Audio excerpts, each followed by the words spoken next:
Hi, welcome. In this video, again, I want to talk about the whole thing with agreeableness and the context of agreeableness by way of a superficial process that advocates training as learning-based exercises, motivating dogs in a very superficial way with building bridges that way.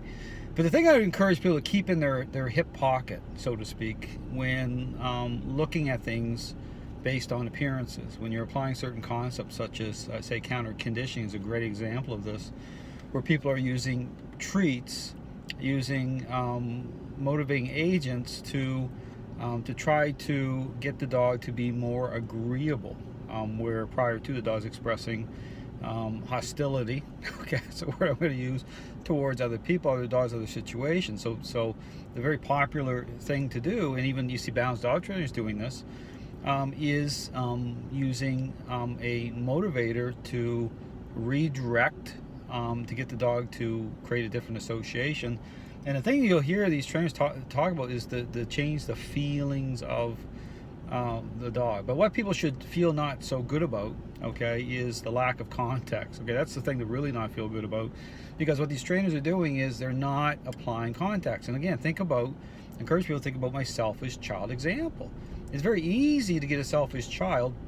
Well, maybe not so easy depending on the situation, but you know, if you get something the child wants, such as a chocolate bar, an Xbox game, you can go through the whole list, and to get the child to be agreeable, to basically bribe the child into doing something that you want, whereas prior to the child's having a fit, but you're saying, listen, you know, we get through this situation, and we're going to go to ice cream, and you make all these promises, and people do that, and the child's like, looks fantastic, but the question I ask is the relationship fantastic, or is just the situation fantastic based on the fact that you're using bribery to get through it? And it's so different with dogs. I understand creating that type of a bridge building exercise, okay, associating with something the dog desires. It's no different. Dogs already gain control in the relationship, and now you're trying to build bridges. So here's the thing: is these trainers aren't putting anything in the context. They're just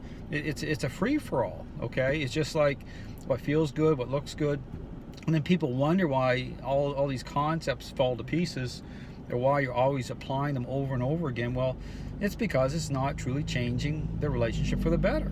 Okay, it's just agreeableness, but the dog still, the perceptions of the dog have not changed, and just like the selfish child, perceptions of the selfish child haven't changed. So again, context isn't just something, it's everything when it comes to what's happening right now in the dog training world. So if you're looking for information, check out my website. Lots of great information. Thanks for watching.